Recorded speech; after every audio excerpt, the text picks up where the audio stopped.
And the end of the rolling lap is arrived. The lights go out and the race gets underway, and it's going to be Leon Morel that takes the lead into the first corner of the race. Then we were supposed to have Charles Hall on pole position. I don't think he was actually there, though, was he? So it is Leon Morel then that's gone off into the lead of the race, and already he has quite a few car lengths in hand over the car behind. They're all just sort of trying to shuffle into their correct order. There's the 57 car of Pedro Oliveira. He was one of those drivers that was pinged from the results for the first race for a breach of safety car regulations. Heading up the hill then they go. That is the 21 car making his way through. That's Charles Graham. He was in retirement from the first race, wasn't he? We had a bit of attrition in that first Bikesports race earlier on in the day. Had a red flag and a restart as well. That's the 12 car of Andy Fido, just being edged a little bit wide there. And so it's going to be Miles Drew trying to make up a place on him. So lots of battling and jousting for positions here, Andy. And Shane Stoney in the 89 car, the yellow car, yellowy green car, is driving through all of them. Remarkable stuff. Everyone else just getting tangled up with each other, and the seas parted for Shane Stoney. He kept his right foot buried and drove straight through the middle of them. So Shane Stoney coming through several places higher than we expected. There is a penalty, is there, for Doug Carter? Yeah. A 10-second out of position start penalty for Doug Carter. Out of position on a rolling start can only really mean a jump start, essentially, can't it? But look at the way Shane Stoney's going. That was for the lead of the class, wasn't it? Round the outside of Stephen Larkham, into the lead of Class A already. Yep, and up into 4th position overall. Leon Morel, though, led at the end of lap 1 by nearly 3.2 seconds in car number 1 from 55 Daniel Headlam in 2nd place. There now is Larkham. He's also been passed by, who's that? Charles Graham? No, that can't be right, can it? Try and pick up who that was in a moment. There's the 57 car, Pedro Oliveira. He was one of the drivers to watch in the first race. Very spectacular he was as he pushed on through with a car that was sometimes not seemingly handling as well as he would like it to. So if that's going to be a feature of this race as well. The 19 car, Jamie Keeville, he was successful in the first race as a class winner in Class A, 3rd place overall as well. So he'll be looking to reprise some success from earlier on today. Shane Stoney up the inside of Daniel Headlam. That's 2nd place overall, and he's set the fastest lap, a 1:06.8. That's about 2.5 seconds nearly quicker than Leon Morel. So never really got to see the best of Shane Stoney in the race earlier on, even before that mechanical drama that he had. But now he is unleashed, isn't he? And that Radical PR6 clearly looks to be in the ideal operating window. He's, what, 4.2 seconds or so behind Leon Morel, but I would not bet against him catching the leader in this current form. Absolutely right. Great sight these cars make and sound they make as they head up towards the right-hander, or the left-hander, I should say, at Rocket Corner.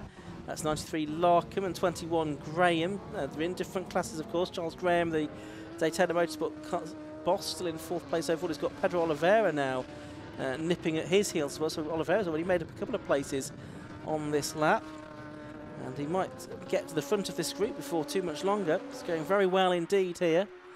Of course, they do have these pit stops to serve in the middle part of the race. Shane Stoney's done the best lap of the race, a 1:05.999. Faster than anybody managed in the first race, interestingly enough.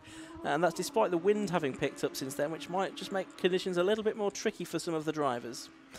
Yeah, that's quicker by nearly a 10th, isn't it, than anything Leon Morel did in the earlier race. So clearly finding some pace. Maybe he had a niggly little issue that was sort of developing through that first race that eventually led to the non-finish. Now, side by side here towards Church Corner, that is Pedro Oliveira up the inside and gaining another position. That was Charles Graham that he was finding a way past. So Oliveira already ahead of Larkham. That's for 2nd place in Class A, but now getting up into 5th place overall. And now we see more side-by-side action as Charles Graham is really coming under assault here, isn't he? Stephen Larkham to the outside into Rocket also gains a place at the expense of car number 21, who then will lose another spot, I think, to the number 19 of James Keeville. So James Keeville, another driver coming from the back in, who has gained several places on this lap alone. Yeah, he's really starring here, isn't he? As over the line has come Shane Stoney in 2nd place. He's taken another 7/10 out of Leon Morel that time. The gap down to 2.3 seconds between them. And in the pit stops, Leon Morel's going to have to be stationary for 40 seconds. He has a 10-second extra penalty to serve because he won race 1. But Shane Stoney will just have to be stationary for 30 seconds because he was a non-finisher in race 1. So Morel will have 40 seconds, Brown 38, Keevil 36, Fido 34, Carter 32, and the rest will just be a 30-second stop. The pit window, with 5 minutes of the race gone, is now open. Yes, and already I think a couple of teams were gesticulating to the drivers, either to notify them of that or to notify them that they want them in the pit lane. It is a valid strategy, that, especially if you're in this big gaggle of cars through the midfield. You're probably losing time in traffic. Maybe better to come in, pit, get into some clean air, do a bit of an undercut maybe against some of your opposition. That was very late on the brakes, too late on the brakes ultimately for the number 17. Miles Drew with a rotation at the top of the hill through Rocket, and that seemed to be self-inflicted really, didn't it there? He just couldn't get the car stopped, locked the rears, and around he went. Absolutely right. So there is Leon Morel, another fastest lap from Shane Stoney, 105.864 he has now done. And that is another 6/10 he's made up on Leon Morel on that lap. So he's really, so 1.6 seconds he made up on Leon Morel on that lap. So he's going to be right with him. Well, he is right with him now, isn't he, as they head up towards Rocket Corner. This is on lap 6 of the race. They're almost together now. Leon Morel and Shane Stoney, who had to come through from a lowly grid position. He started on row 5 of the grid. Morel started on the front row of the grid.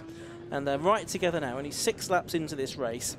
They're in different classes. Shane Stoney in Class A and Leon Morel in Class B. Class A for the tuned engines, Class B for the more production-based motorcycle engines of up to 1500cc. As we're watching now, Charles Graham and Andy Fido. This is for 8th and 9th. Fido up the inside into the position. Meanwhile, we've got the lead change almost about to happen, I think. What didn't quite happen at turn 1, is it going to happen at the banking, we wonder?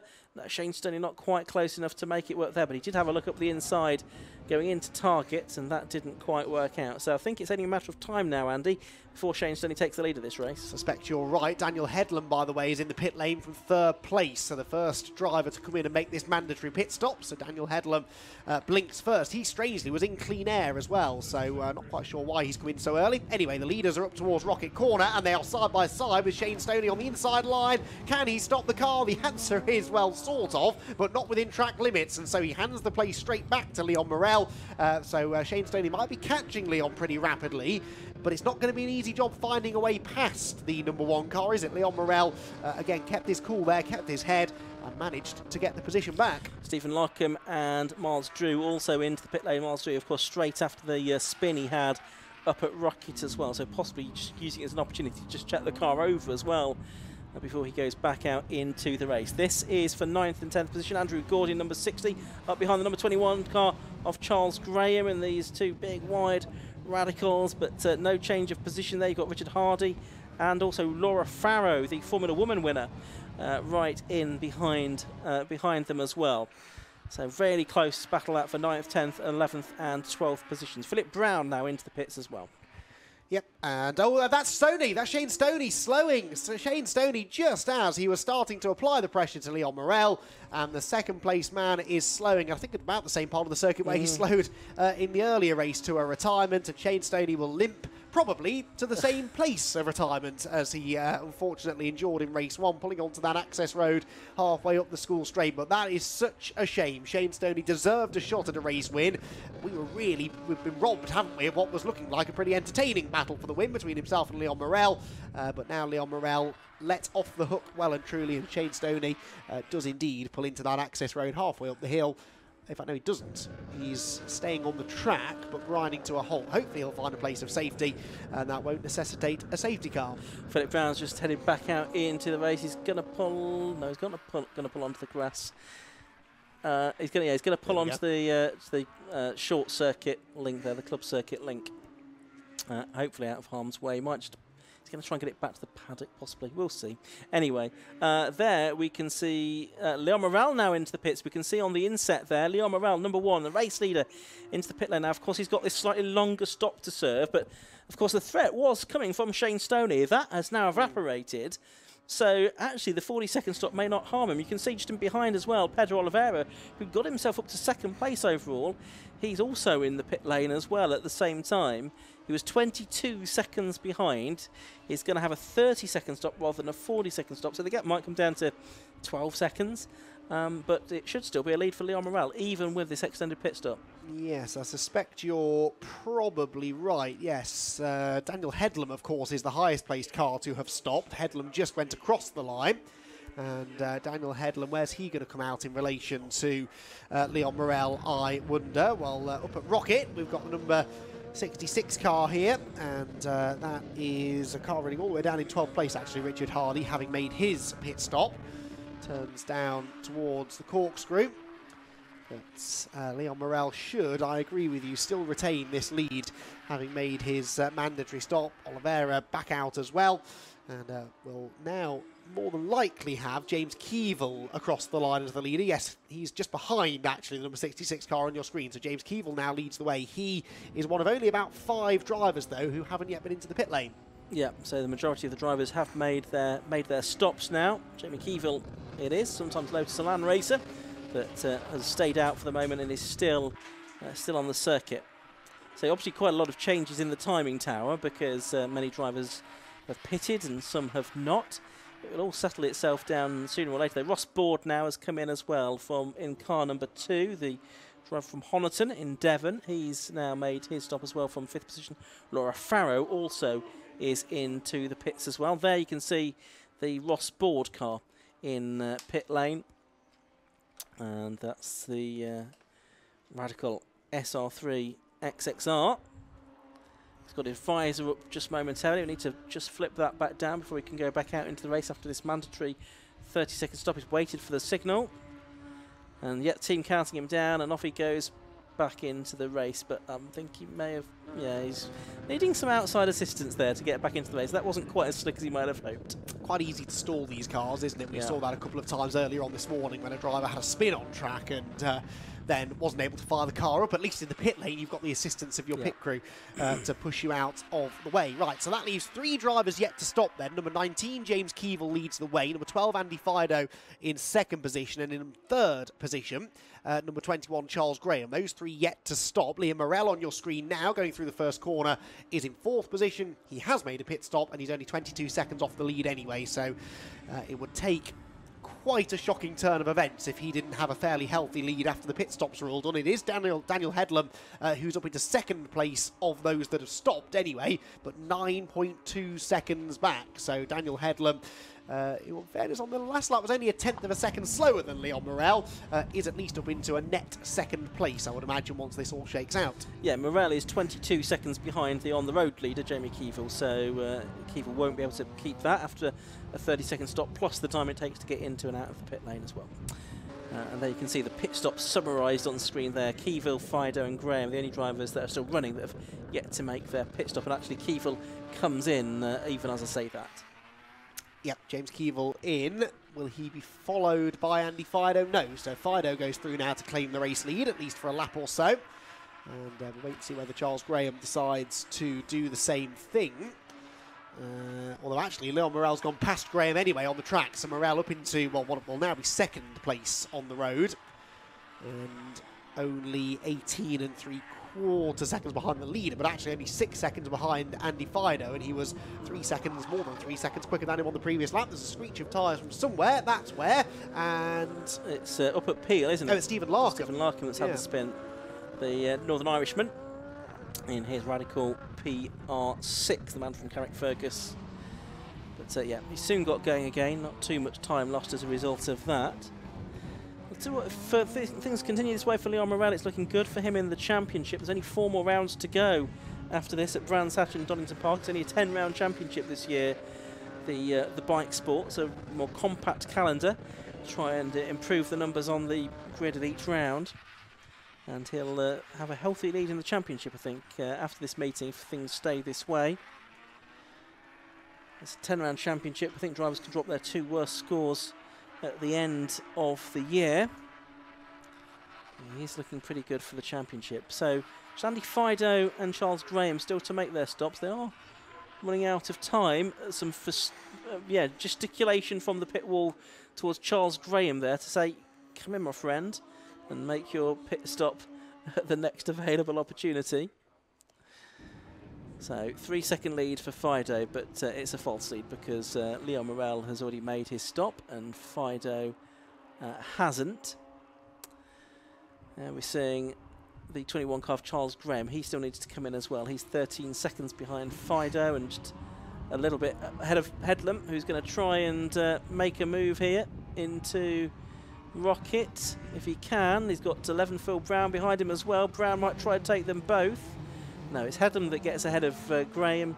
Brown follows him through. Yep, so Headlam then up into 3rd place with that move, but crucially, yeah, Brown going with him because both he and Headlam have pitted. So the 55 and the 11 car battling genuinely here for what will become 2nd place. So this is a significant battle. It's also nose to tail for the notional race lead heading through target. Leon Morel on the tail of Andy Fido, who, as we keep saying, owes us a pit stop, but even so, he will want to try and stay in front for as long as he can. There up at the banking, as Headlam comes across the line now up into 3rd position. Phil Brown behind him and Charles Graham into the pit lane. So Charles Graham does now make his mandatory stop. Out of the window, I can tell you Leon Morel has gone past Andrew Fido.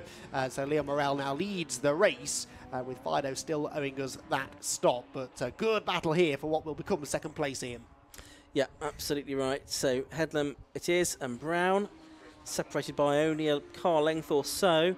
As Charles Graham sitting there in the pits. He's going to drop well back down the order once his stop has been completed. The man from Daytona Motorsport, the karting circuits, as we're watching the two go wheel to wheel, and it's Brown that goes through on the inside at Rocket Corner. It seems a relatively late move, that, but he did in the end get through, and cleanly as well. There was no contact between them. So it's now Brown ahead of Headlam, and that is for what will become 2nd place overall, and of course within the class as well. Yeah, beautiful move that, wasn't it? Yes, it was late, came from a long way back, but he got the car stopped on the apex, didn't run wide into the other car, and that was a lovely bit of driving there from Philip Brown. So Philip Brown into 3rd position. But as we've said, that will become 2nd place once Andrew Fido pits. I hope someone's told Andrew that this is a pit stop race. I know the pit window's still open, but he's certainly taking it right to the end of that pit window at the moment, with only 7 3/4 minutes just under that now to go. As we focus here on Doug Carter, who has got Miles Drew right behind him. In fact, nearly had Miles Drew up the inside into the middle part of the corkscrew. Missed the battle for 8th position then for the time being, and Doug Carter in the little PR6 staying ahead, but for how much longer? Miles Drew to the inside into target corner, but so difficult actually to make that move stick on the inside line and to keep the momentum going, especially against a car like the Radical PR6, which we know has brilliant mid-corner speed, and Doug Carter used that to his advantage. It's a good on-track scrap, but of course there's a 5-second penalty to be applied to, 10-second penalty to be applied to Doug Carter at the end of the race for that out-of-position start. So it's a little bit false. Still the pit wall for Andy Fido, literally waving the stop board. You know, it's a day-glow stop board. You cannot miss it. And it's being gesticulated furiously by the team there. And eventually, I think he's going to get the message and hopefully come in at the end of this lap, because it probably is going to be the last opportunity. He's going to have to do that before the pit window closes. Anyway, Carter and Miles Drew for 7th on the road, still battling away. So we've got 6.5 minutes left. Down through the corkscrew comes this particular battle. There is the 19 car of Jamie Keevil. He is running in 3rd in the class at the moment. I think that will come 2nd in the class. I think it's Pedro Oliveira actually that's looking good for the class victory here, and Keevil for 2nd. 23 seconds between them, so that's quite a race this for Oliveira. Would have been very different, of course, if Shane Stoney's car hadn't expired, but still, you've got to be in it to win it, as they say. And yes, that is going to be a good result for Pedro Oliveira. His day has certainly improved as it's gone on, I think that's fair to say. Right, is Andy Fido coming in? Yes, he is. Andy Fido into the pit lane finally, so from 2nd place, a big lock-up, and someone on the grass, I think, going up towards Rocket Corner, just ahead of these two. So that would have been James Keevil. Yes, it was. Keevil lost control, I think, going into Rocket, and his car now stationary on the side of the track. Now, has he stalled it? I fear the answer might be yes. And if that's the case, I don't see him leaving that car there. Yeah, it's not going to happen, I don't think, is it? Yeah. So Keevil seemingly in a rather prone position. There's 5 minutes of this race left to go, and I can't see them. Yeah, he's getting out of the car now. I can't see the race officials wanting to leave that there. Headlam now has got a 16-second penalty for speeding in the pit lane. So that means that he is going to drop back quite considerably. Drew has got himself ahead of Carter here in the battle for position, although it's a bit of a fake battle for position, given that Carter's got the penalty. 16 seconds is a strangely precise number for a speeding penalty, isn't it? I think it is linked to how much he was speeding by. Yeah, I think it's 2 times the number of kilometres per hour over that you were, I think, from memory. So 8 kilometres over, presumably. Yeah. The safety car then being scrambled. There it is, ready to be scrambled. And this will possibly take us to the end of the race now. We're only 4.5 minutes away from checkered flag. And that car's going to take a couple of laps, I would have thought, to get moved out of the way based on what we've seen earlier on in the day. It takes a lap sometimes for the safety car to get out on track. So there is James Keevil catching his breath after what looked like a fairly scary moment, to be honest. I heard it, then caught the end of it out of the window. He was backwards going into Rocket. So a brake failure or just a brake lockup, I'm not sure. But either way, a scary part of the track to lose control. Yeah, absolutely. Not what you want to be doing. But fortunately, he's out of the car now. The car is still on the edge of the circuit there. Up at Rocket, and with only 4 minutes of the race to go, I suspect there's probably a fairly limited chance of seeing too much more green flag action in this race. So it'll just be interesting to see how the officials deal with this one. There's the safety car heading out onto circuit. It is going to head on track just in front of some of the back markers, which it will wave through and then pick up Leon Morel. But with only 3.5 minutes to go, that's at most 2 safety car laps and a car to be recovered. I rather suspect that might effectively be the end of the Bikesports race in terms of any position changes. I think you might be right, which is a bit of a shame, but to be fair, most of the battles I think had been more or less resolved, really, hadn't they? Miles Drew had gone past Doug Carter, Pedro Oliveira pretty much secure in the lead of Class A, Leon Morel definitely secure in the overall and Class B lead. And wasn't really looking all that likely to be beaten. So that's not the point, of course. They would have liked to have carried on at full speed to the flag, but I doubt it would have changed the outcome of the race too significantly. So up the school straight they go. And yeah, 2 3/4 minutes to go. So by the time they get round this time, they're going to have probably less than a safety car lap time to go, aren't they? Exactly, and there's no move yet being made to recover that car, so still yellow flags and safety car. The vehicle is now heading out onto circuit to collect the car. Just needs to wait for another couple of cars to come past it, but I do wonder if that yellow flag might be exchanged for a different flag by the time the safety car gets back round. We'll see what happens. The 2 minutes of the race to go, but no prospect now of any more racing here, unfortunately, with the Jamie Keevil car stationary, the ex-Robert Rees car, stationary at the exit of Rocket, or the first part of Rocket in any case. Convincing win really would have been for Leon Morel. Obviously the gap will come down now with the safety car having been scrambled, but it was sort of 17 seconds he was ahead at the end of the last completed lap. There's the recovery truck now heading onto the circuit to collect Jamie Keevil's car. Safety car's just coming through the corkscrew, and it does look as if they are going to take it all the way to the end with 1 more lap to go, which will happen behind the safety car. I did wonder if we might see the checker flag that time around, but no, they have opted to continue with this. So Bikesports Championship, but still got 2 more meetings to go. They will come at Brands Hatch and at Donington Park to complete the season. Leon Morel will be in a commanding position in the championship going into those final 4 minutes. Let's have a look. What have we got to see here? Well, a replay of some earlier events in the race. Let's have a look at this. This is up at Rocket Corner. Here is Stephen Larkham and Jamie Keevil, but actually we're watching what happened. Yes, that's the Miles Drew spin. That was in the first half of the race, and he made his pit stop immediately after that. Then we've got Andy Fido outbraking himself up at Rocket as well. And is this what we're going to see for... Yeah, this is Daniel Headlam and Philip Brown coming up the inside of him. Now, this didn't quite work on this occasion. He did have another go a little bit further on into the race and eventually did get the move done. Perhaps we'll see that as well. Here it is. Yeah, up the inside. Yeah, and that was Philip Brown getting second place in the race away from Daniel Headlam. So safety car orders still here. Yellow flag waving. Checkered flag is being prepared because the cars are going to get no more racing in.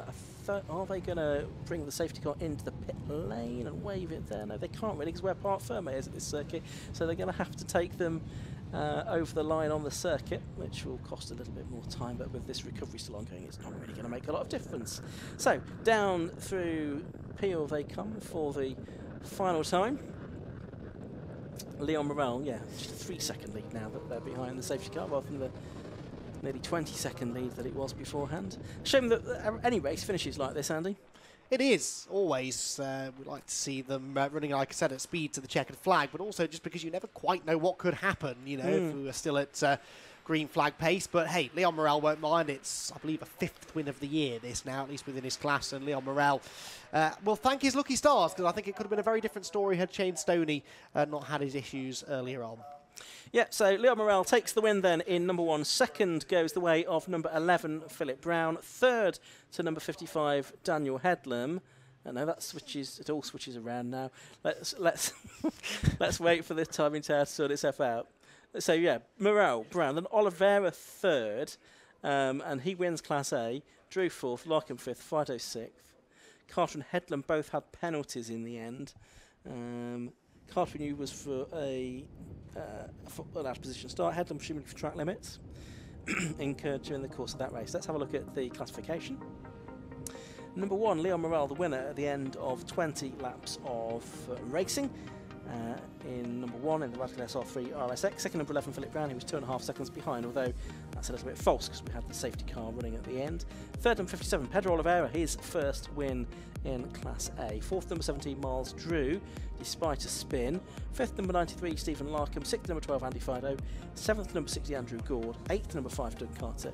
9th, 55, Daniel Headlam.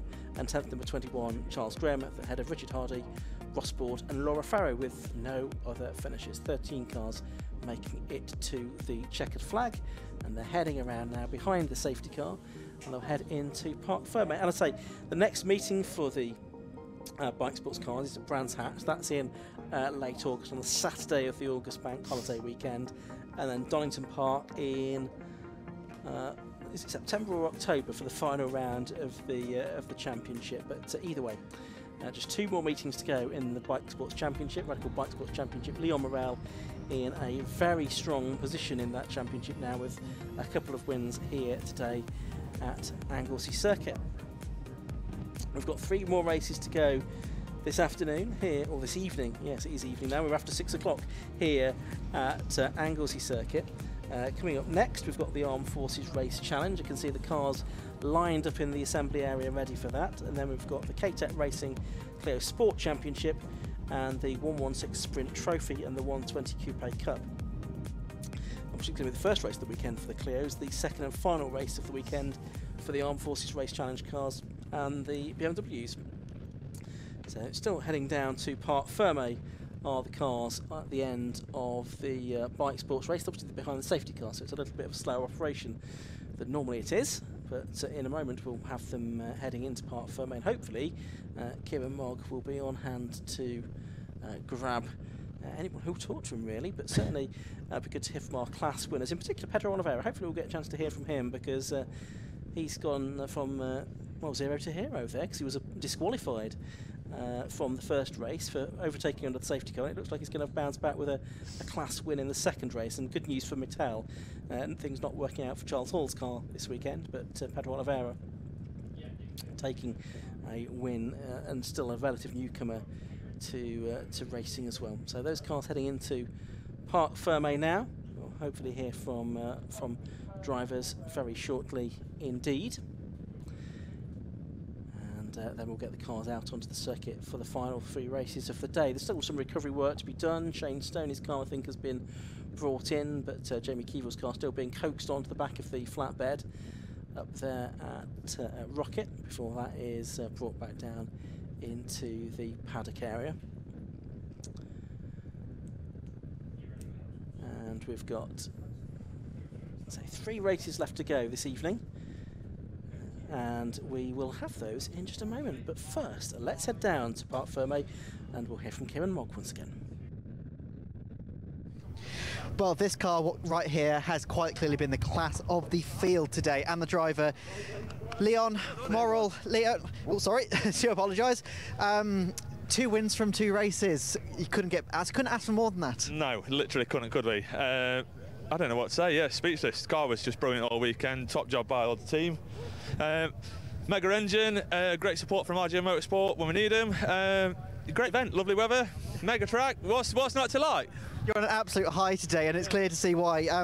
So you enjoyed the day so far, you know, and how's the car been on the track? Have you enjoyed the track? Yeah, I mean we've had a couple of problems this year, to be fair. Electrical, we've worked him out. The car is on kill mode. It's been perfect all day. Allowed me to sort of manage, you know, if I got a bit of a gap and it needed to be picked up a little bit, I could do. Had a great battle with Shane. It's a shame he failed to finish, because I was really enjoying that. But yeah, no, just couldn't wish for a better car today. It was perfect, to be honest. So yeah. Well, congratulations on an amazing day. No worries. Thank you. Thank you very much. Family and friends as well who've been here supporting me. Absolutely. Thank you very much. We'll speak to our second place man, Philip Brown. Philip, just 2.5 seconds off the lead. Another 2 laps, I'd have had him. His tyres had gone, I know it. Other than obviously that 2.5 second gap, how was the car feeling out there? It was great, yeah. I mean, I had an off yesterday at church, so I lost a bit of confidence this morning, and I managed to get it back and got the old adrenaline going, and just needed a couple of laps. But yeah, enjoyed it. Nice to get through without any contact. So, absolutely. I'll take that home, and a car to put in the trailer. 100%. Do you reckon you could take him next time? I'm working on it, but I've got age against me, haven't I? 62. It's only a number. That's only a number, yeah. Yeah, I've got an engine rebuild, so if they can work some magic, that'd be great. Please, Richard. Well, look forward to seeing that then. Yeah, thank you, guys. Thank you very much. And we'll speak to our third place man and also our Class A winner, Pedro. Congratulations on the win. How was it out there? Yeah, it was pretty good. Yeah, it was tricky at the start, obviously, because I started right at the back, but I managed to get my way through the grid pretty quickly. Decided to do an early stop. Stop was pretty good, I think, and then yeah, from there I had no one in front of me until the safety car. So yeah, safety car took us to the end of the race, and yeah, that was pretty good in my head. Yeah. Excellent. And in terms of circuit, is Anglesey one of the tracks you enjoy? Yeah, it's a nice circuit. It was my first time here this weekend, actually, so yeah, it's quite nice. That downhill bit is very narrow, which I found it was a bit like a go-kart track. So yeah, I did enjoy it. It's a nice track. You couldn't ask for really more on your first visit to Anglesey for your first win here as well? Yeah, that was pretty good. Couldn't ask for more. Yeah. Absolutely. Well, congratulations then. Thank you. Cheers, thank you very much. Anyway, we're going to quickly go to an ad break, and then coming up next is the Armed Forces. We'll see you in a second.